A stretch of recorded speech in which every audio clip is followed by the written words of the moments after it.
Chapter छोड़ने के बाद से। हालांकि अभी एग्ज़ाम पास में आ गया होगा तो मैं तो वन शॉट में मैराथन वीडियो लाऊंगा। वीक में 2 या 3 चैप्टर का मैराथन वीडियो मैं लेके आऊँगा। बहुत ही जल्द उसका सीरीज़ स्टार्ट करूँगा। लेकिन अभी हम लोग एक नया सीरीज़ स्टार्ट कर रहे हैं जिसमें हम लोग बायोलॉजी के जितने भी PYQ में क्वेश्चन आए हुए हैं और जो एक्सपेक्टेड क्वेश्चन है जो आ सकते हैं आपको एग्ज़ाम के लिए, काफ़ी फ़ायदेमंद होगा और काफ़ी हेल्पफुल आएगा। वैसा मैंने क्वेश्चन चैप्टर वाइज और टॉपिक वाइज, जो चैप्टर है चैप्टर के वाइज, जैसे सेल 9 से स्टार्ट करेंगे NCERT के अकॉर्डिंग, 9 से स्टार्ट करेंगे चैप्टर सेल से। इससे जितने क्वेश्चन होंगे एक वीडियो में 2 से 3 चैप्टर के क्वेश्चन जो इम्पोर्टेंट होगा 20 से 30 या 10 से 15 जो PYQ पे बेस्ड होंगे, जो आए हुए होंगे, उसको हम लोग डील करेंगे इस वीडियो में। और आई होप आपके लिए वो काफ़ी फ़ायदेमंद रहेगा। और ये सीरीज़ मैं कोशिश करूँगा कि कंटिन्यू ही इसको रखा जाए और वन शॉट जो है वीक में आपको 2-3 मिल जाएगा। एक कभी कभी आपको सेल का, कभी बायो का, कभी फिजिक्स का, कभी केमिस्ट्री का, जैसे हमसे पॉसिबल होगा वैसे मैं आपके लिए वो लाते रहूँगा। और जब हम लोग का पास में आ जाएगा, अगस्त जैसे ही, जुलाई जैसे ही ख़त्म होगा, तब हम लोग उस समय केवल लंबी मैराथन जो है वो हम लोग कर लेंगे चैनल पे। तो चलिए बिना देरी करते हुए हम लोग क्लास को शुरू करते हैं। और आप लोग, आई होप आप लोगों का आवाज़ अच्छा जा रहा होगा, क्लियर जा रहा होगा और पढ़ाई करते रहे होंगे और इसमें ये काफ़ी हेल्पफुल होगा, मदद करेगा। सबसे पहला क्वेश्चन से हम लोग शुरुआत करते हैं कि कोशिका की खोज सबसे पहले किसने की थी। अब ऐसा नहीं है कि आप कह सकते हैं कि इसमें इतना आसान रेलवे में क्वेश्चन भी पूछता है क्या, तो बिल्कुल पूछता है। चूँकि मैं केवल PDF लेके आया हूँ ताकि मैं क्वेश्चन करा पाऊँ, तो ये मैं टाइप नहीं कर पाया हूँ कि कब आया है कब नहीं। नेक्स्ट PDF में मैं वो भी आपको देखने को मिलेगा। सबसे पहला हम क्वेश्चन की बात करें तो इन्होंने बात किया है कोशिका सेल की सबसे पहले खोज किसने की थी। तो जैसे आपको पता होगा कि सबसे पहले अगर लीबेनहुक ऑप्शन में दिया है तो लीबेनहुक आपको पता है कि 1674 ईस्वी में ये मृत कोशिका से स्टार्ट किए थे। सॉरी मृत कोशिका नहीं, 1674 ईस्वी में ये जीवित कोशिका तालाब में जो था, तो तालाब में जो था जीवित कोशिका में ये लीबेनहुक ने खोज किया था। तो ये तो होंगे नहीं, सबसे पहले नहीं, ये दूसरी बार खोज किए थे। आपको पता है कि स्लाइडेन और सेवान ने क्या किया था, कोशिका सिद्धांत दिया था। इन्होंने दोनों आदमी ने मिलकर कोशिका सिद्धांत दिया था। स्लाइडेन एवं सेवान दोनों वैज्ञानिक मिलकर कोशिका सिद्धांत दिए थे। और अब बात करते हैं कि कोशिका की खोज सबसे पहले किसने की थी। तो आपको पता है कि सबसे पहले कोशिका की खोज ऑफकोर्स 1665 में कौन किए थे, तो रॉबर्ट हुक ने किया था सबसे पहले। लेकिन कोशिका की खोज जब ये किए थे तो कौन सा वो कोशिका था, तो आपको जान लेना ज़रूरत है। वो कोशिका आपकी मृत थी। वो भी किससे प्राप्त किए थे, तो ये छाल से। और किसके छाल से, तो आपको पता होगा कि एक कर्क नाम था, कार्क छाल पाया जाता है मृत में, कर्क। जो कौन सा पौधा से आया था, तो ऊक पौधा एक होता है जहाँ से आया था, जो पश्चिमी घाट में, जो जैसे राजस्थान है, फिर ये आपका राजस्थान हो गया, फिर हिमाचल हो गया। सबसे ज़्यादा तो आपको हिमाचल में देखने को मिलता है और राजस्थान में। तो इसी के कारक से क्या किया था, इन्होंने खोज किया था कब, 1665 ईस्वी में। और 1665 ईस्वी में किए थे। और मधुमक्खी के जो छत्ते होते हैं उनके जैसा इनको इसमें स्ट्रक्चर ऐसे दिखाई दिया और कोठरी की तरह इसमें रचना दिखाई दिया, जैसे मधुमक्खी के छत्ते होते हैं। मधुमक्खी के छत्ते में जो कोठरी की तरह इनको रचना दिखाई दिया, उसी का नाम इन्होंने दिया था सेल। तो ये कुछ कहानी थी, इंपॉर्टेंट फैक्ट थी, यहाँ से क्वेश्चन आ सकते हैं। तो ऑफकोर्स अगर आंसर की हम बात करें, एक्चुअल में अगर आंसर की हम बात करें तो राइट आंसर हमारा जो होना चाहिए, वो राइट आंसर हमारा क्या होना चाहिए, तो राइट आंसर हमारा होना चाहिए रॉबर्ट हुक। आप इसका सोल्यूशन भी देख सकते हैं, यहाँ पे लिखा है कि रॉबर्ट हुक 1665 में कार के स्लाइस में मृत कोशिका की खोज की थी। और एक चीज़ और है, इन्होंने खुद का माइक्रोस्कोप भी बनाया था। माइक्रोस्कोप जो है ये खुद का बनाया था और उसी में इन्होंने देखा था। तो राइट आंसर हमारा बी को जाता है। अब आते हैं आगे, अगले क्वेश्चन की हम बात करते हैं। अगले क्वेश्चन की बात करें तो क्वेश्चन नंबर 2 आपका कह रहा है कि कोशिका का पावर हाउस ऊर्जा ग्रह किसे कहा जाता है। तो हम शुरुआत करते हैं लाइसोसोम।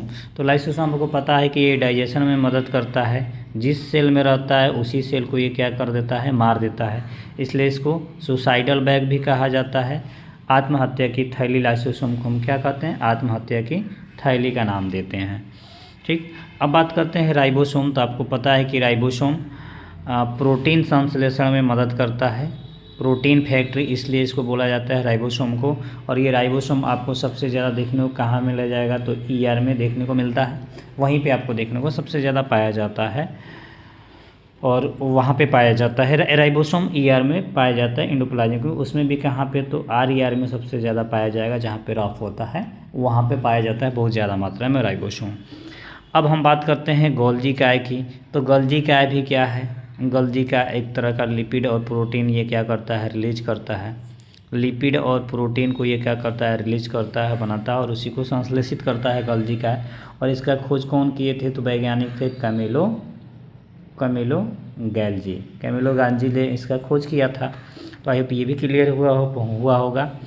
अब एक चीज़ आ जाता है, 3 चीज़ों के बारे में मैंने तो बता दिया, एक चीज़ आपको आ जाता है माइटोकॉन्ड्रिया। तो पता है आपको कि माइटोकॉन्ड्रिया को हम क्या कहते हैं, पावर हाउस कहते हैं। क्यों, क्योंकि यही क्या करता है, एटीपी को संग्रहित करता है हमारे सेल में और वहाँ से क्या करता है, एनर्जी का रूप देता है और ग्लूकोज को जो होता है वो तोड़ देता है किसमें, एटीपी के रूप में वो संयोजित हो जाता है। यानी एनर्जी बहुत ज़्यादा मात्रा में वहाँ पे मिलती है कार्बोहाइड्रेट के अणु को, इसलिए माइटोकॉन्ड्रिया को क्या बोला जाता है, पावर हाउस या ऊर्जा गृह भी कहा जाता है।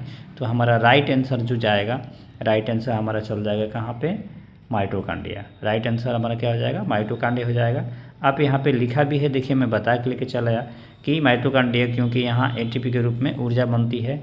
और एटीपी का अगर फुल फॉर्म आपसे पूछ दे कि एटीपी का फुल फॉर्म क्या है, तो एटीपी का फुल फॉर्म का बात आप क्या करिएगा, क्या बताइएगा, एडिनोसाइन 3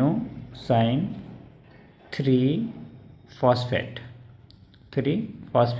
ये हमारा इसका फुल फॉर्म होता है। कभी कभी फुल फॉर्म भी पूछ देता है, तो आप इसको याद रखेंगे। तो राइट आंसर हमारा सी होगा, माइटोकॉन्ड्रिया होगा। आइए अगला क्वेश्चन की बात करते हैं, क्वेश्चन नंबर 3 की बात करेंगे। तो इसमें 3 ही ऑप्शन आपको दिया हुआ है। देखिए क्वेश्चन नंबर 3 में करेंगे, कोशिका की आत्महत्या की थैली किसे कहा जाता है। तो ऑफकोर्स आपको मैं पढ़ा के लाया कि राइबोसोम क्या है, ये प्रोटीन फैक्ट्री इसको कहा जाता है, ये प्रोटीन को क्या करता है, संश्लेषित करता है।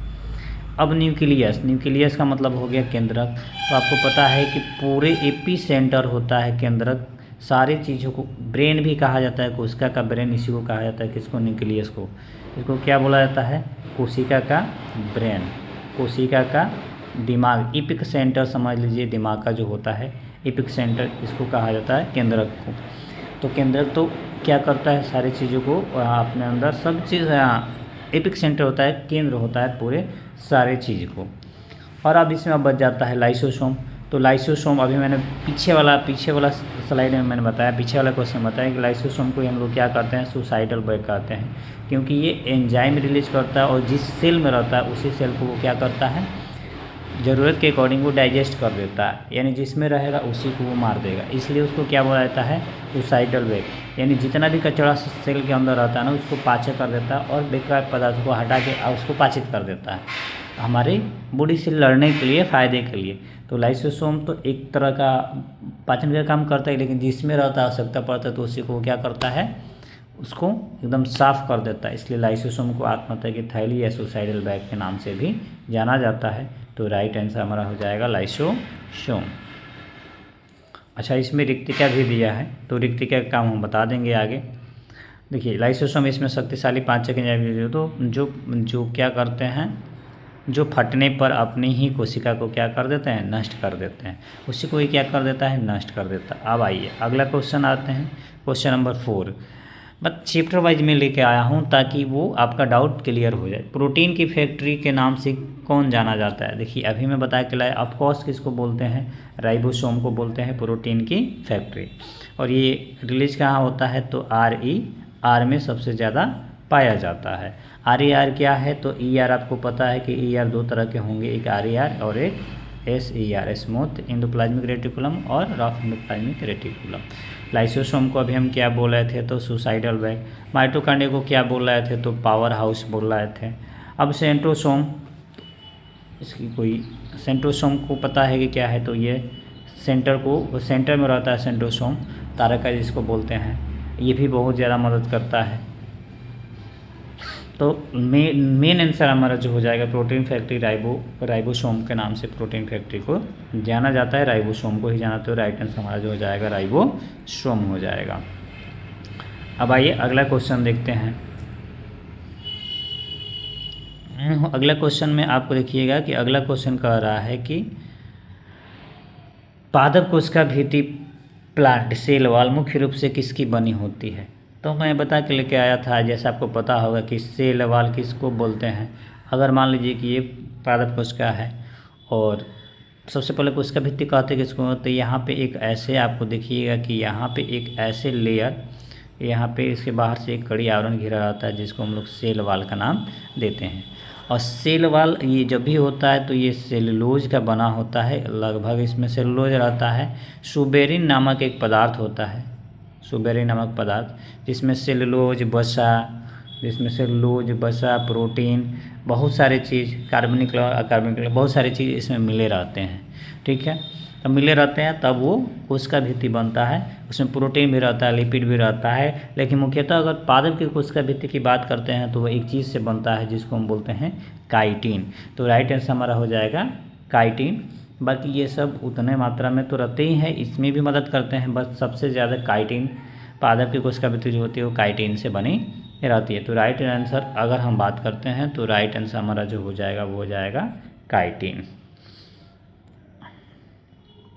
सॉरी काइटोन, ओहो सॉरी मैं बता के लेके आया अभी, सॉरी। राइट आंसर हमारा जो हो जाएगा वो सेलुलोज हो जाएगा, काइटिन नहीं होगा, सेलुलोज हो जाएगा। हाँ, काइटिन किसका, तो ये शैवाल की कवक भित्ति, शैवाल में अगर हम देखेंगे तो शैवाल की कोशिका भित्ति जो होती है, कवक की कोशिका भित्ति जो होती है, कवक की कोशिका भित्ति वो किसकी बनी होती है, काइटिन की बनती है। सॉरी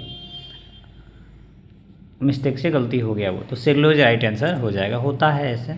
अगला देखिए, अब आ गया यहाँ पे क्वेश्चन, आपको क्वेश्चन देखने को मिला। देखिए मैं पता के लेके आया कि कवक जो होता है, कवक की कोशिका भित्ति किसकी बनी होती है, मैं अभी पता के लेके आया, लेकिन तो होगा नहीं, सेलुलोज आपको बता दी कि पादप कोशिका भित्ति इसकी बनी होती है।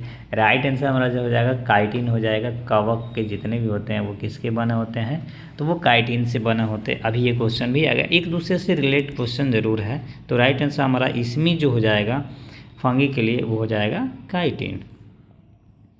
आप देखिए, अब आ जाते हैं, हम आगे बढ़ते हैं, अगला क्वेश्चन की बात करते हैं। तो अगला क्वेश्चन आपको कह रहा है कि मानव शरीर की सबसे लंबी कोशिका कौन सी है। क्वेश्चन क्या है कि मानव शरीर की सबसे लंबी कोशिका कौन सी है। तो मानव शरीर की सबसे लंबी कोशिका की अगर हम बात करते हैं तो लंबी इन्होंने पूछा है। सबसे छोटी की सबसे पहले बात करते हैं तो आपको पता है कि सबसे छोटी कोशिका की बात करें मानव शरीर में तो वो हो जाता है आपका स्पर्म। ठीक है, जिसको शुक्राणु बोलते हैं। उसी में बोले सबसे बड़ी तो क्या बोलते हैं, ओवम, अंडाणु जिसको कहते हैं। ठीक, ये हो जाता है।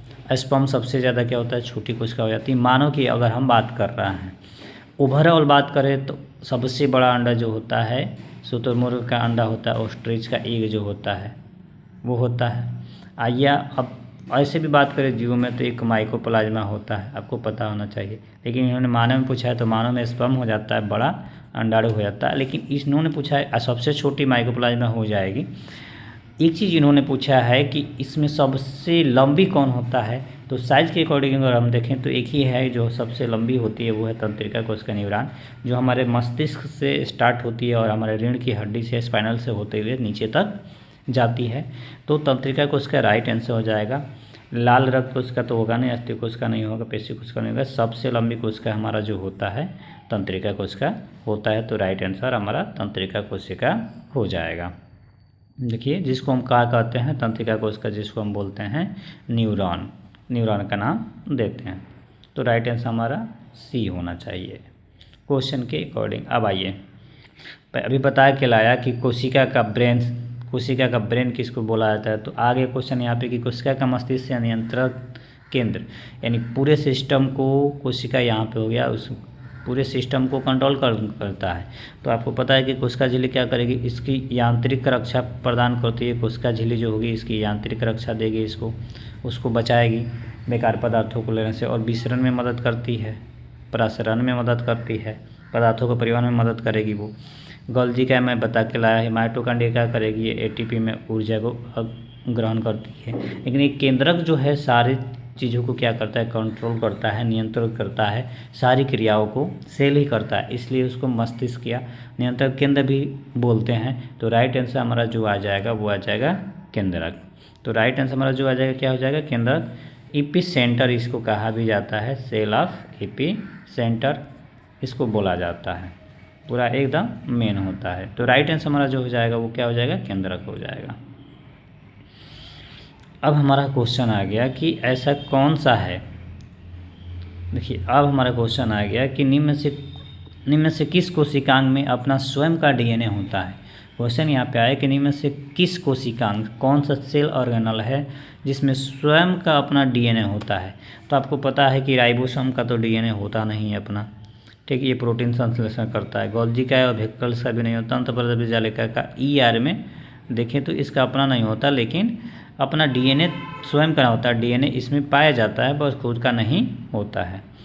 तो एक चीज़ है जिसको आप देखते हैं कि एक ऐसा है अकेला लवक जिसको बोलते हैं, इसके पास अपना डीएनए स्वयं का होता है।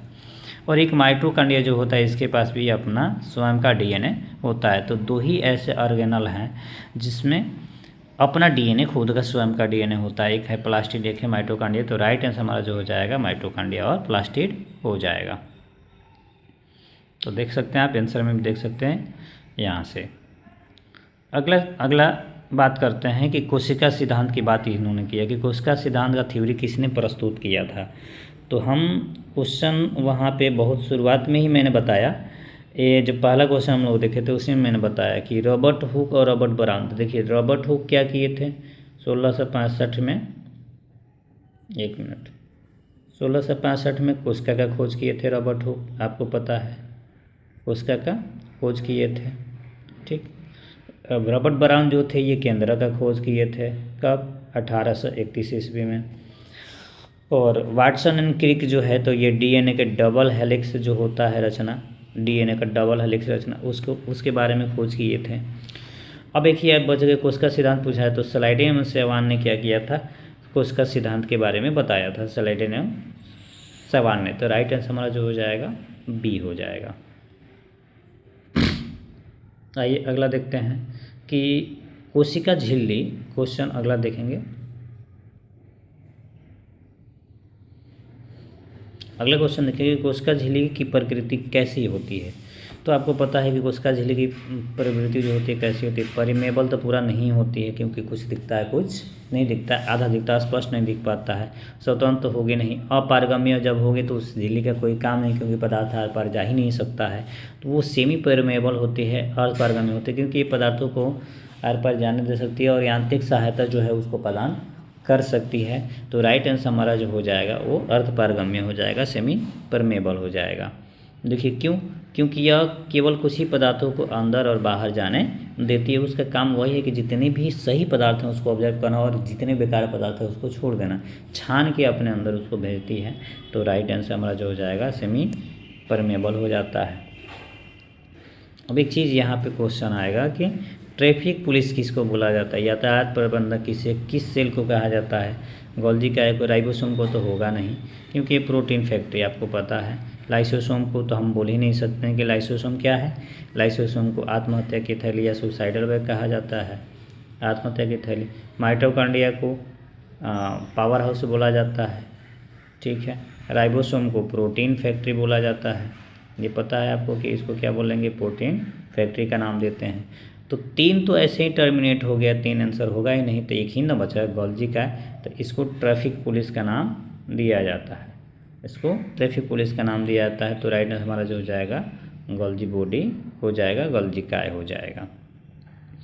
अब आइए हम बात करते हैं किसके, अब हम बात करते हैं गुणसूत्र के। गुणसूत्र किसके बने होते, तो जैसे आपको पता है कि 26 में बोला, 26 नहीं,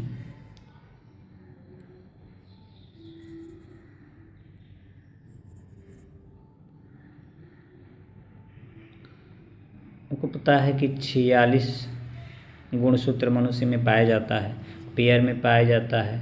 और ये कहीं ना कहीं क्या होता है, हमारे डीएनए के माध्यम से ही बनता है। राइबोसोम जो होता है। तो एक तो डीएनए होगा, तो डीएनए ऑप्शन ढूंढ लिया, आरएनए है इसमें तो होगा नहीं, केवल प्रोटीन ये होगा ही नहीं।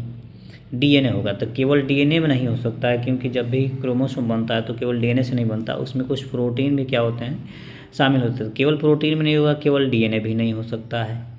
इसके जब भी गुणसूत्र बनते हैं तो उसमें डीएनए और कुछ प्रोटीन, हिस्टोन प्रोटीन का नाम से जाना जाता है, वो मिला रहता है, मिक्स रहता है। तो आरएनए और वसा तो होगा नहीं, क्योंकि आरएनए नहीं होगा। डीएनए की बात किया हुआ है, क्रोमोसोम में डीएनए ही पाया जाता है, आरएनए नहीं पाया जाता, तो डीएनए केवल डीएनए नहीं होता है, केवल प्रोटीन भी नहीं होगा। तो राइट आंसर हमारा जो हो जाएगा सी। आप टर्मिनेट करके भी, ऑप्शन को टर्मिनेट करके भी क्या कर सकते हैं, क्वेश्चन को डिकोड कर सकते हैं। तो राइट आंसर हमारा डीएनए एवं हिस्टोन प्रोटीन हो जाएगा। अब देखिए एक चीज़ इसमें लेके आया कि जंतु कोशिका में क्या अनुपस्थित होता है। तो देखिए पादप कोशिका और जंतु कोशिका में डिफरेंस देखें तो एक ही चीज़ है जो एब्सेंट होता है, वो है सेल वाल।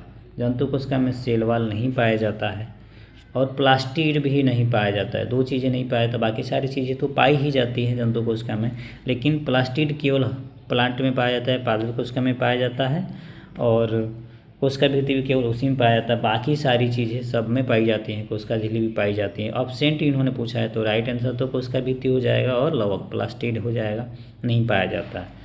लेकिन माइटोकॉन्ड्रिया पाया जाता है, राइबोसोम भी पाया जाता है, कोशिका झिल्ली भी पाई जाती है। तो हमारा राइट आंसर जो हो जाएगा, कि इन्होंने पूछा ऑब्सेंट होता है, तो राइट आंसर जो हो जाएगा वो हो जाएगा कोशिका भित्ति और लवक।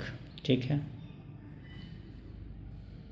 अब एक चीज़ देखिए, अब इन्होंने लेके आया कि कोशिका के अध्ययन को क्या कहा जाता है। तो शुरुआत में आप पढ़े ही होंगे कि कोशिका के अध्ययन को हम लोग क्या बोलते हैं। कोशिका जब भी बना वो सेल से बना है, और ये क्या है, ग्रीक शब्द है जो साइटो शब्द से आया हुआ है। ठीक, तो इसमें साइटो शब्द से आया, और अध्ययन के लिए हम लोग लॉजी का उपयोग करते हैं। जैसे बायोलॉजी में पढ़ते थे तो लॉजी का मतलब स्टडी होता था, तो इसी तरह से साइटो शब्द से सेल को लिया गया है, और उसमें लॉजी अगर ऐड कर देते हैं तो साइटोलॉजी बन जाता है। यानी हम कोशिका का अध्ययन जिसमें करते हैं उसको हम क्या बोलते हैं, साइटोलॉजी बोलते हैं। माइकोलॉजी तो होगा नहीं, ये शैवाल का है। फाइकोलॉजी जो है वो आपको कवक का है, और ये शैवाल का है माइकोलॉजी, और ये कवक का फंगाई का है फाइकोलॉजी। तो राइट आंसर हमारा साइटोलॉजी हो जाएगा। तो देखिए एक चैप्टर में मैंने 15 क्वेश्चन लेके आया था, जो PY था। 15 क्वेश्चन था, 15 क्वेश्चन में PYQ बेसिस पे था, जो काफ़ी इम्पोर्टेंट था, और सेल चैप्टर का था। PYQ में इतने क्वेश्चन सेल से जो है इतने क्वेश्चन आ चुके हैं। हाल फिलहाल के जो करंट में जो एग्ज़ाम हुए हैं, जो 23 में, 24 में और 25 में जो एग्ज़ाम हुए हैं, उसमें ये चीज़ें आ चुकी हैं क्वेश्चन। अब हम थोड़ा सा 2 चैप्टर की बात कर लेते हैं। 2 चैप्टर में हम देखने का प्रयास करेंगे। तो आपको पता है कि 2 चैप्टर में अगर बात करें तो पादप एवं जंतु तक है, उत्तक चैप्टर है, उत्तक चैप्टर है, आपको पता है। इसमें पूछा है कि उत्तक के अध्ययन को क्या कहा जाता है। तो सिंपल है कि साइटोलॉजी तो होगा नहीं, क्योंकि ये सेल के अध्ययन को कहते हैं। पैथोलॉजी होगा नहीं, ये डॉक्टर में किया जाता है। डर्मेटोलॉजी स्किन का जहाँ पे स्टडी किया जाता है स्किन का, उसको बोलेंगे। पैथोलॉजी होगा नहीं, तो एक ही चीज़ बच गया, हिस्टोलॉजी। तो हिस्टोलॉजी टिश्यू के अध्ययन को हिस्टोलॉजी कहा जाता है। तो राइट आंसर हमारा जो हो जाएगा, राइट आंसर हमारा जो हो जाएगा हिस्टोलॉजी हो जाएगा। दूसरा क्वेश्चन इसमें आता है कि पौधे में जल और खनिज लवण के परिवहन कौन सा उत्तक करता है। इन्होंने पूछ लिया कि पौधे में जल और खनिज लवण का, तो 2 इसमें आपको काम करते हैं पता होना चाहिए। एक तो फ्लोएम और एक जाइलम। आपको जानकारी होगा कि जाइलम जो होगा जल को, और फ्लोएम जो होगा खनिज लवण को। ठीक, खनिज लवण को क्या करता है, ट्रांसपोर्ट करता है पूरे इसमें, और जल जो होता है नीचे से ऊपर की तरफ जाता है। तो जाइलम ही जल को क्या करता है, आगे लेके जाता है। इसमें पूछा है कि जल और खनिज लवण का परिवहन कौन सा उत्तक करता है। अब तो इन्होंने दोनों पूछ दिया है, ठीक है। तो लेकिन सबसे पहले पूछा कि इस चीज़ का है जल। ज से जाइलम आप यहाँ से याद कर सकते हैं, ज से जाइलम। और फ्लोएम भोजन, फूड, एफ से फूड होता है ना, एफ से फूड होता है। तो यहाँ से आप याद कर सकते हैं क्या, फ्लोएम। तो फ्लोएम फूड, और जाइलम जो है ज से जाइलम, तो यानी राइट आंसर हमारा जो हो जाएगा वो क्या हो जाएगा, जाइलम। तो यहाँ से आप याद भी कर सकते हैं ट्रिक से, और यहाँ पे दिया भी गया है कि जाइलम ज से क्या होता है, जाइलम होता है। तो राइट आंसर हमारा जो हो जाएगा सी हो जाएगा। अब देखिए अभी मैंने बता के लेके आया कि पौधे में पत्तियों द्वारा बनाए गए भोजन को पौधे को अन्य भागों तक कौन पहुंचाता है। अभी मैं बता के लगे भोजन, अब किस चीज़ की बात आ गई भोजन की, तो फूड माना भोजन होता है यानी फ्लोएम, इससे क्या हो जाएगा फ्लोएम। तो राइट आंसर हमारा जो हो जाएगा फ्लोएम। जाइलम अभी बताया कि लगे जल को नियंत्रित करता है। स्क्लेरेंकाइम और एपिडर्मिस तो होगा ही नहीं, तो राइट आंसर हमारा जो हो जाएगा फ्लोएम हो जाएगा। तो ये समझ में आ रहा होगा, आई होप आपको समझ में आ रहा होगा। और क्वेश्चन काफ़ी इंपॉर्टेंट है जो लाया गया। फर्स्ट से फ्लोएम, फर्स्ट से फूड याद भी कर सकते हैं यहाँ से, वो ट्रिक भी मैं बता दिया हूँ। फर्स्ट से फ्लोएम, फर्स्ट से फूड, यहाँ से आप याद कर सकते हैं। जाइलम ज से जाइलम, ज से जल, वहाँ से याद कर सकते हैं। ठीक है, अब अगला बात करते हैं कि नारियल का छिलका हर्स्ट ऑफ कोकोनट किस सूत्र का बना होता है। मोस्ट इंपॉर्टेंट क्वेश्चन है, काफ़ी इंपॉर्टेंट क्वेश्चन है, और यहाँ से क्वेश्चन आपको भर के देखने को मिलते हैं, आते हैं क्वेश्चन। उत्तर कैसा चैप्टर है कि यहाँ से ऐसा रेलवे का कोई भी एग्जाम ना हो यहाँ से क्वेश्चन आपको देखने को ना मिले, यहाँ से आएंगे ही क्वेश्चन।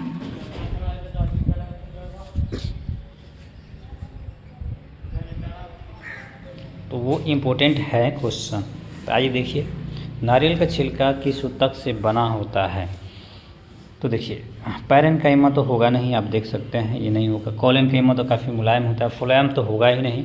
अब एक ही बच गया जो कठोर होता है, तो कठोर जो होता है और हार्ड होता है, ढेर होता है, और मृत भी होता है। और ये तो कोलेनकाइमा ये लचीला होता है, बिल्कुल लचीला होता है कोलेनकाइमा, तो ये तो हो ही नहीं रहा है। तो राइट आंसर हमारा जो हो जाएगा एस्क्लेरेनकाइमा हो जाता है। देखिए क्योंकि ये क्या होता है, एस्क्लेरेनकाइमा मृत और कठोर ऊतक का बना होता है, कठोर होता है, इसलिए हमारा राइट आंसर जो हो जाएगा वो क्या हो जाएगा, एस्क्लेरेनकाइमा हो जाएगा। अगला हम क्वेश्चन देखते हैं, अगला क्वेश्चन देखते हैं कि पौधे में लचीलापन किस ऊतक के कारण होता है। अभी मैं बता के लाया कि सबसे लचीलापन जो लाता है, कौन लाता है, कोलेनकाइमा। देखिए मैं सीरीज वाइज क्वेश्चन बनाया हूँ, और इस टाइप का क्वेश्चन मैं बनाया हूँ कि आप एक दूसरे से कनेक्ट कर सकते हैं, पूरा चैप्टर वाइज ही है। तो इसमें हम लोग 3 चैप्टर को इसमें ख़त्म कर लेंगे, लगभग 2 चैप्टर तो इसमें कंप्लीट कर ही लेंगे 9th क्लास के। तो देखिए पौधे में लचीलापन किस ऊतक के कारण होता है, तो जाइलम तो होगा नहीं, ये क्या है, ये तो जल को ऑब्जर्व करता है। पैरेन्काइमा अभी मैं बताया कि नहीं होगा। एस्क्लेरेनकाइमा अभी बताया कि कठोर होता है, तो ये नारियल के हस्क में पाया जाता है, कोकोनट ऑफ हस्क में। अब एक ही बच गया लचीलापन के लिए, मैं बताया कि कोलेनकाइमा। तो अब फर्स्ट मारिए ना, ये पौधे को बिना टूटे मरने में क्या करता है, मोड़ने में मदद करता है, हो गया। अब आइए अगला क्वेश्चन आता है हमारा कि तने की परिधि या मोटाई, ग्रोथ ऑफ, ये टाइपिंग गलत है, वृद्धि किस ऊतक के कारण होती है। अब एक चीज़ देखिएगा, पौधे में देखिएगा, तो पौधे को अगर हम बांटते हैं तो 3 तरह के वो पाए जाते हैं, अंतर्वेशी हो जाते हैं, और शीर्षस्थ विभाजित ऊतक, पार्श्व अस्तविभाजित हो जाते हैं, पता है आपको। तो शीर्षस्थ मतलब ऊपर जितने भी पत्ती, जितने भी चीज़ें होती है, ये एपिकल मेरिस्टम टिश्यू जो होता है उसको बढ़ने में मदद करता है। अब ये तना का पूछा है, तो तना आप पौधा देखेंगे कि पौधा ऐसे पाया जाता है, तो पौधा में आप देखेंगे कि तना यहाँ पे कुछ ऐसे पौधा पाया जाएगा, तो तना बीच में पाया जाता है, जिसको हम लोग पार्श्व विभाजित कहते हैं, लेटरल कहते हैं। तो राइट आंसर तो वही होना चाहिए। एक अंतर्वेशी होता है जो अंदर पाया जाएगा, और एक पार्श्व जो डाली में पाया जाता है, ऐसे जो डालियों में पाया जाता है। तो राइट आंसर हमारा क्या, तने में पूछा हुआ है, तने की परिधि में पूछा हुआ है, तो राइट आंसर हमारा तो क्या होना चाहिए, पार्श्व विभाजित के ऊतक होना चाहिए। और एक्चुअली में वही होगा भी, कौन सा, पार्श्व विभाजित के ऊतक, ठीक है, कैम्बियम जिसको हम कहते हैं। आप देखिए यहीं पे है, उसमें अगर हम देखेंगे तो अब चूँकि ऊतक की बात कर रहे हैं, तो वो सब पौधे के बारे में था। ये जितना हम अभी पढ़ रहे थे ये सब पौधे में था। लाइन से प्लांट टिश्यू के बारे में वो टोटल आपका क्वेश्चन था जो इम्पोर्टेंट है, और वहाँ से क्वेश्चन आए थे। अब हम अगर स्टार्ट करते हैं तो अब यहाँ से आपके एनिमल टिश्यू स्टार्ट हो जाते हैं। एनिमल टिश्यू में आपको क्वेश्चन यहाँ से देखने को मिलेंगे। मानव शरीर में रक्त ब्लड क्या है, इन्होंने क्वेश्चन किया है कि मानव शरीर में रक्त ब्लड क्या है, कौन सा ऊतक है। तो ब्लड आपको पता है कि एक तरह का ऊतक होता है। कैसे रहता है ब्लड, तो लिक्विड रूप में रहता है, गाढ़ा रहता है, तरल रहता है ना। और ये कौन सा हमारे पूरे बॉडी में वो कनेक्ट रहता है ना, जुड़ा रहता है, पूरे बॉडी में जुड़ा रहता है। और वो एक जगह से दूसरे जगह ब्लड हमारा जो है वो जाते रहता है। उसमें देखेंगे तो वही आरबीसी, फिर डब्ल्यूबीसी, इसके घटक पाए जाते हैं, और प्लेटलेट्स, 3 चीज़ें होती हैं, आरबीसी, डब्ल्यूबीसी और प्लेटलेट्स। तो एक तरह का क्या होता है, एक तरह का तरल संयोजी ऊतक होता है, कनेक्टिव टिश्यू होता है ब्लड जो होता है, लेकिन गाढ़ा होता है, तरल होता है। तो देखिए तंत्रिक ऊतक तो होगा नहीं, पेशी ऊतक तो होता नहीं है, उपकला ऊतक तो होता नहीं। उपकला ऊतक आपको, एपिथेलियम ऊतक जो आपको जैसे मुलायम मुलायम, जैसे कान की अस्थि जो हो जाती है, कार्टिलेज जिसको हम कहते हैं, कान की अस्थि वो हो जाएगी, जीभ, या फिर हमारे स्टोमक में जो पाए जाते हैं वो हो जाते हैं सारे सेल उपकला ऊतक, ठीक है, छोटे छोटे वो ऊतक पाए जाते हैं। तो राइट आंसर अगर हम बात करें तो एक तरल संयोजी ऊतक होता है, फ्लूइड कनेक्टिव टिश्यू ये होता है, द्रव्य के रूप में रहता है। तो राइट आंसर हमारा यही होगा सी। देखिए यहाँ पे दिया भी है सी। अब आइए अगला बात करते हैं कि यहाँ पे देखिए ये काफ़ी इम्पोर्टेंट है, मोस्ट इम्पोर्टेंट है, इसको मोस्ट इम्पोर्टेंट कर लीजिए। इसमें पूछा है कि एक अस्थि बोन को दूसरी अस्थि से जोड़ने वाले ऊतक को क्या कहते हैं। इन्होंने देखिए पूछा है बोन से एक अस्थि, बोन से दूसरी अस्थि, बोन से बोन अगर जाएगा तो वो क्या बनता है, लिगामेंट उसको बोला जाता है, ठीक है। और बोन से मांसपेशी जुड़ेगा तो उसको हम क्या बोलते हैं, कंडारा, जिसको कहते हैं टेंडन बोलते हैं, ठीक है। और कार्टिलेज और पेशी में तो सारे मसल्स ही आ जाते हैं, वो सब ऐड रहते हैं। तो बोन से बोन जब जुड़ेगा तो उसको हम क्या बोलेंगे, स्नायु बोलेंगे, या लिगामेंट का नाम देते हैं। तो लिगामेंट राइट आंसर हमारा हो जाएगा। वही बोन से मसल जुड़ेगा तो वो टेंडन हो जाता है, बोन से मसल वो टेंडन होता है बीम। और बीबी अगर जुड़ रही है तो बीबी जुड़ रही है तो स्नायु बनाएगी, लॉन्ग टाइप तक रिलेशन चलेगा तो लिगामेंट हो जाएगा। राइट आंसर हमारा लिगामेंट हो जाएगा, ठीक है, तंतु हो जाएगा। आप यहाँ से याद कर सकते हैं, bone to ligament to bone, ठीक है। BLB अगर इसको हम ठीक से याद कर सकते हैं, BLB बोन लिगामेंट बोन, ठीक है, bone to ligament to bone. Ligament ही क्या करता है, इसको जोड़ता है। तभी मैंने मसल्स पे भी बताया, तो मसल्स पे भी क्वेश्चन आपको आएगा, देखने को मिलेगा। देखिए आ ही गया नेक्स्ट क्वेश्चन। मैं बोला ना कि मैं वैसा क्वेश्चन आएगा कि एकदम एक दूसरे से कनेक्टेड है, और इस क्लास को आप देख लेंगे तो इससे कहीं बाहर आपको क्वेश्चन देखने को नहीं मिलेगा। मांसपेशियों को अस्थि से जोड़ने वाले ऊतक को क्या कहा जाता है। अभी आ गया muscle to bone, M to B या BM आ गया ना, मसल टू बोन। तो अभी मैं क्या बोला कि अगर BM आ गए तो BM को क्या बोलते हैं, टेंडन बोलते हैं। BTM तो T से टेंडन राइट आंसर हो जाएगा। लिगामेंट तो होगा नहीं, एरियोला होगा नहीं, उपस्थिति नहीं होगा, तो राइट आंसर टेंडन हो जाएगा। या MTB से आप याद कर सकते हैं, मसल टू टेंडन तो बोन, MTB से भी इसको ट्रिक से MTB से याद किया जा सकता है। अब अगला क्वेश्चन हम देखते हैं कि मानव शरीर में फैट्स का भंडारण किस ऊतक में होता है। आपको पता है कि बसीय ऊतक किस में बनता है, अगर देखें तो बसीय ऊतक जब भी बनता है तो किस में बनता है, एडिपोज ऊतक में आपको बनता है, पता होगा। इसमें वसा का पूरा रुका रहता है। तंत्रिका ऊतक में तो होगा नहीं, ये सूचनाओं को एकत्रित करता है। उपकला में होगा नहीं, एरियोलर में होगा नहीं, तो एडिपोज ऊतक में पाया जाता है। वसामय ऊतक जो होता है उसमें वसा है, देख लीजिए ना, बसीय ऊतक एडिपोज में ये बनता है। तो राइट आंसर हमारा जो हो जाएगा 25 हो जाएगा, सॉरी ए हो जाएगा। अब आइए वहाँ तक हम लोग पहुँचे। अब हमारा यहाँ पे क्वेश्चन कह रहा है कि मस्तिष्क, रीढ़ की हड्डी, तंत्रिका किस ऊतक की बनी रहती है। तो ये जितनी भी चीज़ें होती है मस्तिष्क हमारी, और फिर उसके बाद से फिर क्या बोलते हैं, रीढ़ की हड्डी और तंत्रिका, नर्व्स जिसको बोलते हैं, सब किस में आती है, नर्वस सिस्टम में आती है, उसी का अंग होता है। तो तंत्रिका ऊतक भी नर्वस टिश्यू हो जाएगा, तंत्रिका ऊतक हो जाएगा। ये होगा नहीं, ये होगा नहीं, ये होगा नहीं। इसमें ब्लड आते हैं, आपको पता है।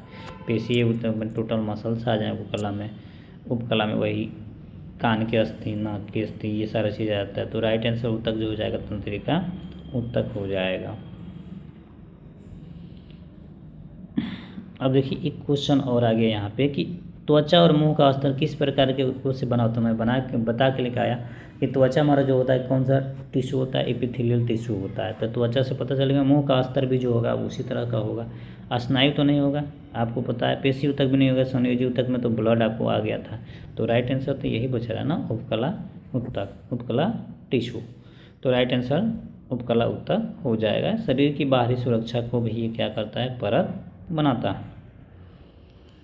अभी एक चीज़ और आएगा आपको, बहुत इंपॉर्टेंट क्वेश्चन है, काफ़ी इंपॉर्टेंट है। हमारे कान और नाक में उस समय से पता है पाए जाना निचला हिस्सा जिसे मोड़ा जा सकता है किस ऊतक का बना होता है। जैसे कान को हम लोग ऐंठे देते हैं, कहते हैं ना कानवा ऐंठे देंगे तुम्हारा, कान नोच देंगे।